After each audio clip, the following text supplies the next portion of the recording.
Well, Ace Combat PSP essentially is the Ace team basically bringing their level of excellence to the PSP. It's essentially similar to the Ace franchise on the consoles versions. There's going to be the real-life planes. There's going to be the air combat dogfighting stuff.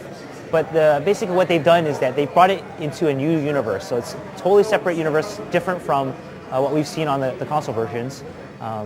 There's also going to be original planes in there as well, which will let players basically buy those planes as they play through the game.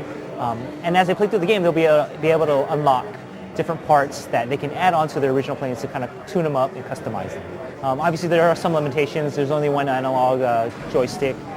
There's less shoulder buttons, things like that, and which in the past, Ace Combat was really good at using the PS2 controller because they used every single button for something. And so there are some things that they had to change up. Obviously, they have to use the control pad to basically use that for controls as well, to do yawing and stuff like that. So, but I think overall, the control scheme has been changed, but it still works pretty well for the franchise. You're going to have the same types of gameplay where you're fighting air-to-air, dogfighting combat. You're going to have air-to-ground scenarios where you're destroying ground targets. But basically what the mission structure is about is that depending on the types of objectives you destroy or go after, your missions will somewhat branch. It doesn't necessarily affect the story, but it'll change the objectives within the next missions.